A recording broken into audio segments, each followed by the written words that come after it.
Hello, friends. Salutations. Carm Capriato here. Now, as a timeline as it relates to the pandemic, many are into phase 3 of reopening and soon to see phase 4. We're in phase 3 here where I live. Now, I wear a mask when I'm out in public or buying essentials, and I believe a mask is both a preventative and a protector. Now, I've been in touch with so many shop owners in the last week. They're all telling me that their businesses are on fire. One, he said he's booked out 3 weeks, but the majority of them all say they're really busy and booked out about a week. Now, some are looking to hire and learning to integrate the new way of doing business, touch-free, and using technology to expedite their customer relationships. I know you agree that this is the most significant change in the way we do business in our lifetime. Don't just think that the old way, and I say that in air quotes, will come back soon, if not at all. Please do what's necessary to do business in the post-pandemic era. We'll always use this as a baseline for how business has changed. Hey, today I've got a great interview with a tire guy, Alan Beech. He's got more than 30 years of experience in the business world. He has worked his way to the top of the automotive service industry in Canada, and he's got a number of successful businesses to his credit.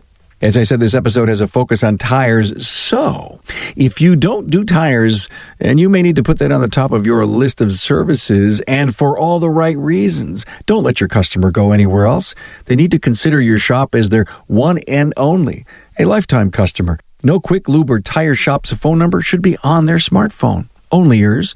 Do what you have to do to make that a reality. Alan, he'll help you.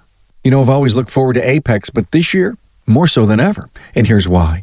Apex is going to be a homecoming celebration of industry colleagues, friends, and family reuniting after this time apart and together driving the industry forward. The power of being there November 3rd through the 5th at the Sands Expo and Caesars Forum Conference Center in Las Vegas. Register now, please, at aapexshow.com. I'll see you there. You know, I bet you've thought about your shop management system and that contactless service is key to keeping your bays full while remaining 6 feet apart. Shopware's completely digital workflow will wow your customers and keep profits up. Tara from Topol Service Center commented recently, "Thank God for this amazing cloud-based software during this difficult time. She can't imagine life without it right now." Thank you, Carolyn, she says, at #Team Shopware. Book a demo at getshopware.com. Hey, here's a taste of my talk with Alan Beech. There was some recent research done by it's a company called Bain & Company that says, does customer satisfaction make a difference in whether the customer will return? And the reality was it makes no difference. So if the customer is just satisfied with your service, then they won't come back. Hey, I just need 4 minutes of your time. Only 4. I've got a survey I'd like you to take. Only 4 minutes. Help me help you. We are 5 years in, consistently presenting each week with over 800 plus episodes in the catalog and 450 hours of content. Hey, please go to remarkableresults.biz/survey or find the link on my homepage. Thanks. Hey, find the talking points for this episode with Alan Beech and his tire expertise at remarkableresults.biz/E548. Okay, now you may be saying, why are we talking tires, especially winter tires, as the summer weather is reaching the 90s and higher? Because you know, winter will be here for many cold weather northern states sooner than you are willing to admit. And I guarantee that you'll learn something new about tires that you never knew before. And if you're not in the tire business, you need to plan on being in it. Alan Beech is driven by his desire to share his extensive knowledge of the industry and to help others succeed. His main focus today is coaching, consulting, and training independent shop owners and dealer groups. Alan's passion is to see businesses revitalized through great processes and an amazing customer experience. Hey, a warm welcome to Alan Beech. Hello, Alan. Good morning. Shop owner, tire storage maven, business coach, and my new friend here. You're from Canada. From Hamilton, Ontario. In Hamilton, compared to Buffalo, is we really literally are almost neighbors. We're, I don't know, maybe 45, 50 minutes apart. And that's how close Buffalo is to Canada, you know, Niagara Falls and all that stuff. Some people know that and some don't. We met, and I discovered your great background and the fact that you're so passionate for coaching. But the other really cool thing that Alan brings to us is a real good insight into the Canadian aftermarket and what's going on up there. And, you know, I've gotten to know so many tire stores, tire shops. They come on the podcast. We talk about everything aftermarket in North America. And then, one of the things that I was really talking about were the whole tire phenomenon. This podcast is being recorded as we have this unbelievable COVID-19 outbreak, and as spring is ready to hit, why the hell are we going to talk about the tire business? But I do want to talk about Customers for Life. I want to talk about the tire business, about transitioning into the tire business, and for many of the tire people, transitioning into the maintenance business. And you're more than qualified to talk about all of that with us. So welcome. Thank you so much, Carm. Glad to be here. One of my curiosities was the tire business in Canada. Okay, well, it starts snowing in May, and then it doesn't stop until, I'm only kidding. Whenever it does start snowing in Canada, and it lasts longer than here in the U.S., I mean, all that great winter weather that you have that some of us like and some of us don't like, why is there so much more focus on the tire in Canada than in the U.S.? Do you know?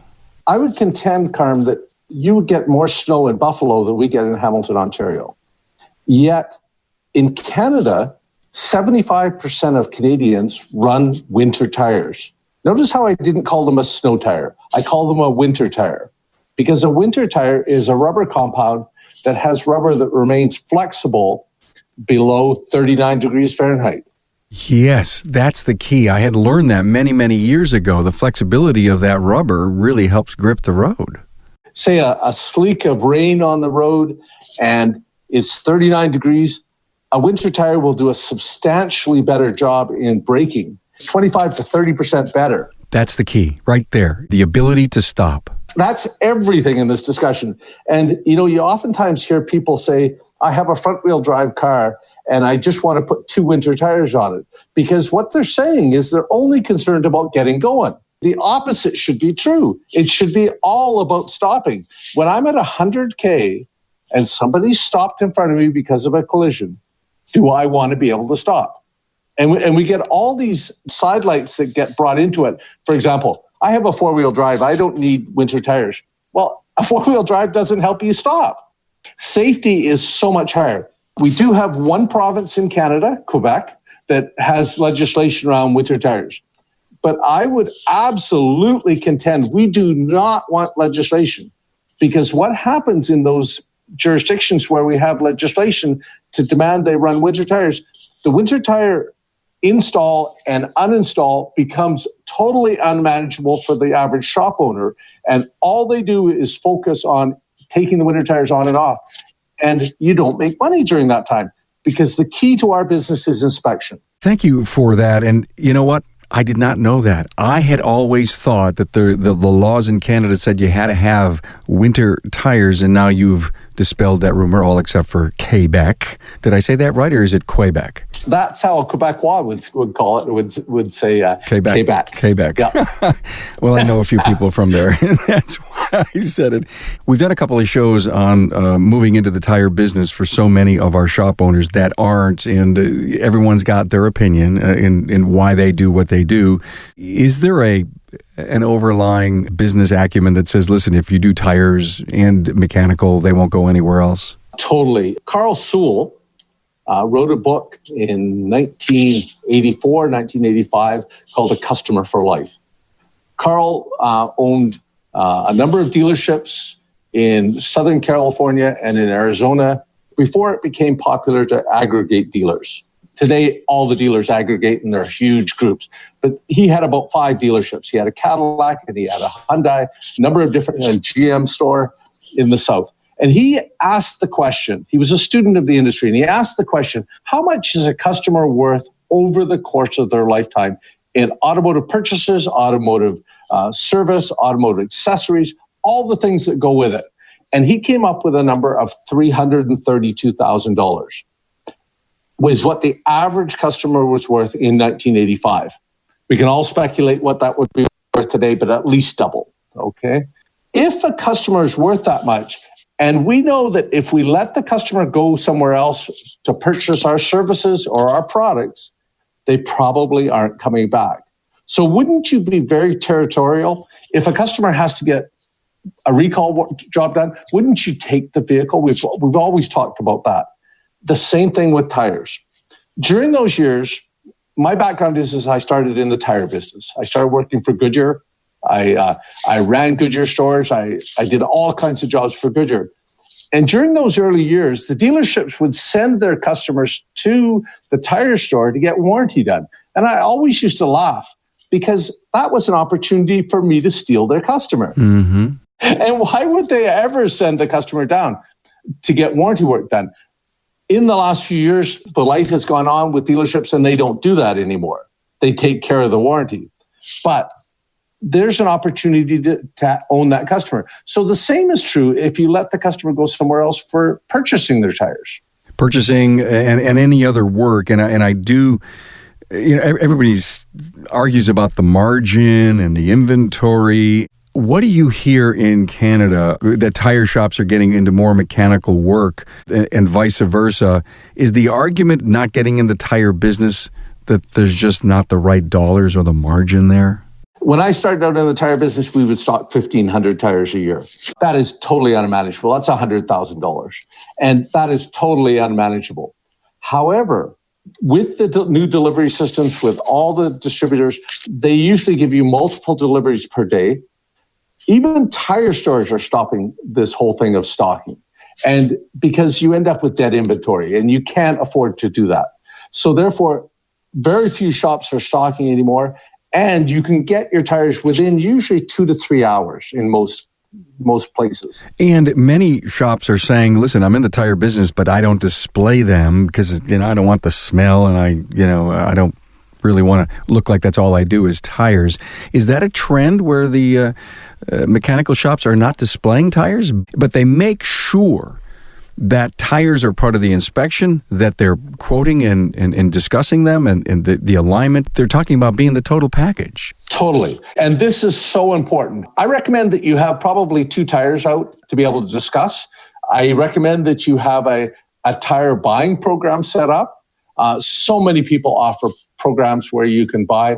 I don't know much about the American market, but I know American tire distributors have a program so that you can do that. And most distributors do, so that you can be part of a group. Why don't we do enough snow tires here in the Northeast, right across the border? There's Lake Erie, there's Niagara River, boom, there's Canada. And you guys are all about tires and we're not. What's the difference? Can you break this code for me?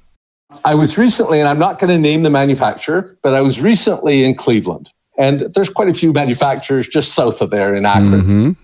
And I was at one of their showpiece stores, and they had this beautiful store, and I went in to see it, and I wanted to look at it. I was visiting in October. The store manager was touring me through the store, and I asked him, he showed me his inventory, and I said, I don't see winter tires. How come? And he goes, winter tires, with a question mark on his forehead?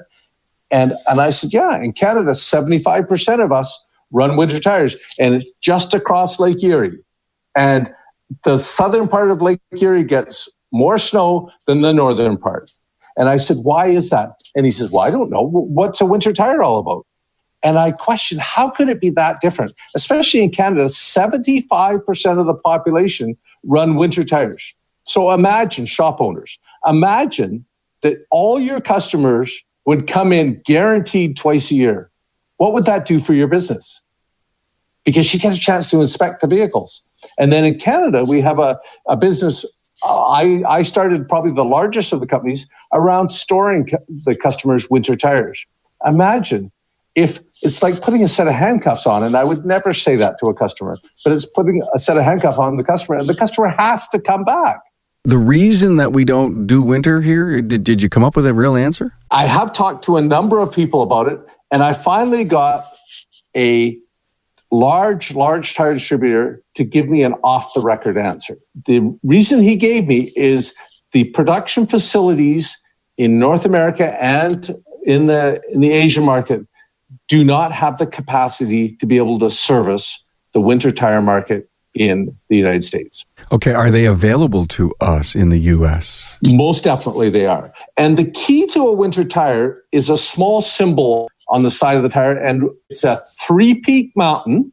Okay, so there's 3 peaks to this mountain, and inside that mountain, there's a snowflake symbol. I see. And that signifies that it is a winter tire, and it has the compounds that will react to the snow and ice. Yes, exactly. Now, there's lots of other designations that don't designate a winter tire. M plus S, mud and snow. does not designate a winter tire. Having snowflakes on the side of the tire does not designate it. And a lot of all-season tires don't have that designation. And remember, the prime purpose of a winter tire is being able to stop at highway speed and be able to avoid the accident. We have had a change in winter tires in the last 2 years, and that is with the introduction of the all-weather tire. Now, notice how I didn't say all season, okay? I said all-weather. And the all-weather tire, which is produced by almost all manufacturers, has that three-peak mountain snowflake, but it's a compromise tire. It's a compromise because it gives less mileage. It's a compromise because it doesn't give the same level of traction that a pure winter and a pure all-season would give. Then why did we do this? Price? Oh, most definitely. And there is application. Imagine a senior citizen who goes out maybe once or twice during the winter and just wants to have that safety and maybe only travels 10,000 miles in the course of a year. So you would put that tire on for the longevity. You'd never take it off spring and then fall. Exactly. And one of the other applications is police departments. You can imagine police departments do not want to be taking tires on and off their vehicle. They go through tires so fast anyhow because of the abuse on the tires and how hard they get driven. And so they're not concerned with mileage. They're just concerned with safety. So they tend to run an all-weather tire. Hey, this year Apex will be more of an aftermarket homecoming celebration than ever before. Not only will it have all kinds of exciting new things waiting for you, but most importantly, Apex 2020 will be where industry colleagues, friends, and family reunite after this time apart, and together it will drive the industry forward. I know I'm looking forward to it more than I ever have because I get to see all of you. Until we get there, keep yourselves and your families and your businesses healthy and safe. Now, there's no place like home, and we can't wait to welcome you home in November at Apex 2020. The power of being there, November 3rd through the 5th at the Sands Expo and Caesars Forum Conference Center in Las Vegas. Register now at aapexshow.com. You know, auto repair is a high-dollar, high-value transaction, and your customer's sensitivity about how much it costs and why is never more important than when you ask them to pay the bill. While these conversations can sometimes feel awkward or uncomfortable, it's important that you don't fall down and cheapen your services at the final step. Shopware's shop management platform now offers a solution that helps you showcase the value and sophistication that you've invested throughout the repair. With our innovative digital workflow, customers can review, approve, and even pay for services right from their smartphone. Let remote pay work for you and improve your customer experience. Get started today. Visit getshopware.com for more information and to request a demo. One of the things that Alan had said just a few moments ago was about tire storage. Please give us a minute and a half on Tire Hotel. So I had an opportunity. A neighbor of mine personally, and he was a customer of mine, came to me and said, I have a young graduate student who's just finishing his degree in Amsterdam at a business school in Amsterdam, and he wants to come to Canada and start up a new business. Would you be interested in hiring him? And I went, holy crap. Okay, I guess here's an opportunity. All I had to do was pay a minimum wage and supply a cell phone to him. So we started talking with his professor. We saw the opportunity to start a business. I had thought about tire storage. I'd heard about doing it before. This was in 2008, I believe. His name was Nathan. Nathan came to Canada from the Netherlands. Prior to it, he said, if we start tire storage, I've got an idea for the name of it. And he called it Tire Hotel. And off the top, this didn't really ring a bell with me, but as I started working on it, it did. So we started talking more and more to local businesses who did not have the capacity to store winter tires, but saw the opportunity and saw the golden set of handcuffs, as you called it, Carm, to keep the customer at your facility. And let me give you numbers on it in the early days. The average customer at my business spent $1,100 with me per year. That's what the average customer spent with me. That may be multiple vehicles. When we put tire storage into the game, the spending went to $2,850. Why did it go so high? Because I was their connection. I serviced all their vehicles, and it was such an amazing connection. So Tire Hotel grew and grew. I sold it to one distributor who then got acquired by another distributor who got acquired by a large American distributor. And at its peak, Tire Hotel was right across Canada, and it did $6 million per year in tire storage. That was the kicker for me, $6 million in a tire hotel. Okay, so Canada as far as tire stores, and obviously we have heard now why it is so big, but, I know you're working up there as a coach trying to transform a lot of shops into, service, and I think it's important in all of North America to understand that the tire shop needs to be in the service and the service sector needs to be in the tires, and these business models, if you will, need to round themselves out. One of the real problems that we have in Canada is tire shops that focus on tires. It's either boom or bust. And the business tends to be so cyclic that in October, November, and early December, you can't get in. It's just so busy. And then conversely, in the spring, it gets so busy. But in those downtimes, it gets horrific. The downtimes are so bad.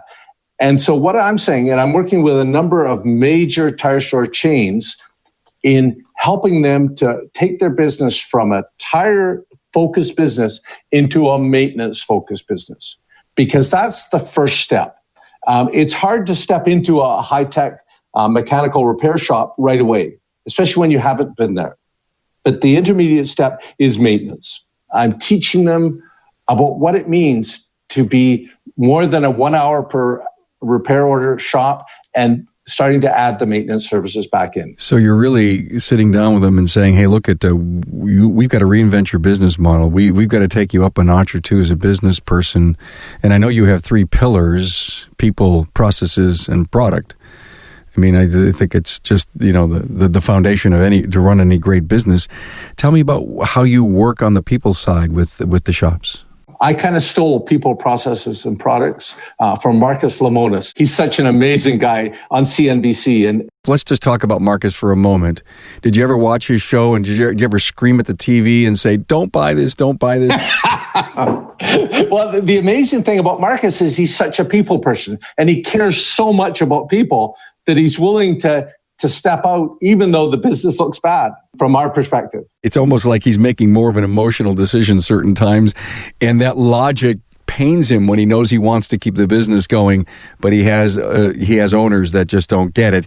So the show's called The Profit. It's on CNBC. Put it on your recorder. If you're a business owner, period, watch this, because there's so much to learn, and you'll get so in love with the show that you'll be screaming at Marcus to walk away from certain deals. Okay. And the beauty of when Marcus sits down in the beginning of the show and talks about people, process, and product, if you will, it's a 3-legged stool that any business needs to rally around. And I would contend it's such an issue in our business, in the auto service business, because we always think we need to have to hire people that come out of the automotive service end.